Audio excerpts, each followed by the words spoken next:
वर्तमान समयमा test tube baby सन्तान नभएको जोडीहरूको लागि या सन्तान सुङ प्राप्त नपाएकोहरूको लागि एउटा वरदान साबित जस्तै भएको छ।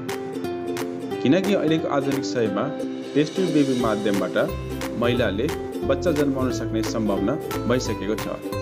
तर अझै पनि धेरै जसो मान्छेहरूले यसबारे थाहा पाउन सक्नु भएको छैन। आउनुहोस् आज म यसै विषयलाई लिएर तपाईहरु सामु छोटो जानकारी लिएर आएको छु।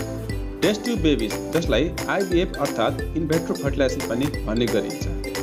आईवीएफ आधुनिक युगको चिकित्सा विज्ञानद्वारा बच्चा जन्माउने जटिल प्रक्रिया जहाँ महिलाले अंडाशय डिममा पुरुषको शुक्राणुलाई प्रयोगशालामा फर्टिलाइज अर्थात् गर्भधारण योग्य बनाई फेरि महिलाको गर्भाशयमा गर्भधारण गर्नको लागि राखिने जटिल प्रक्रियालाई नै इनभिट्रो फर्टिलाइजेसन भन्ने गरिन्छ।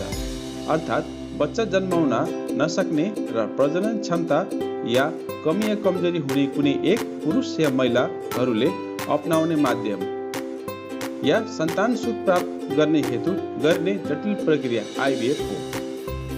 प्राय जसो 40 वर्ष माथि उमेर भएका महिलाहरूको प्रजनन क्षमता घट्नु सम्भावना बढी हुने भएका महिलाहरू या पाठेघरमा केही समस्या देखिएका महिलाहरू बाहेक कुनै यस्तो पुरुष जसको शुक्राणुमा कमी भएको या शुक्राणुमा कुनै समस्या देखिएको हुनाले आफै प्रजनन गर्न नसक्ने पुरुष र महिलाले अपनाउने माध्यम आईवीएफ हो।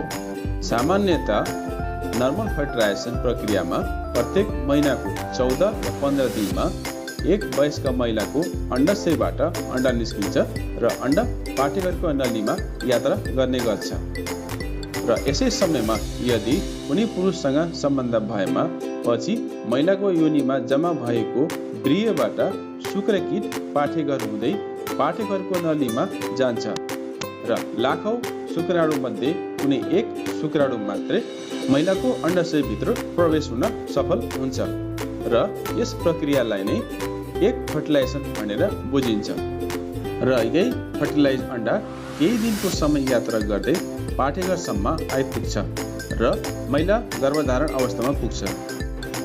तर केही महिलाहरू हुन्छन् जसको पाठेघरको दुवै नली बन्द अवस्थामा हुन्छ र जसको कारण एक फर्टिलाइजेसन हुन पाउँदैन। त्यसै अवस्थामा आईवीएफ माध्यमबाट महिलाको अंडाशयबाट केही अंडाहरू बाहिर निकालेर पुरुषको शुक्राणु जम्मा गरी बाहिर प्रयोगशालामा टेस्ट ट्युब भित्र महिलाको अंडा र पुरुषको शुक्राणुसँग फर्टिलाइज गरी फेरि फर्टिलाइज भइसकेको अंडा महिलाको पाठेघरमा गर्भधारण गराउनका लागि राखिने प्रक्रियालाई नै आईवीएफ या टेस्ट ट्युब बेबी पनि भन्ने गरिन्छ।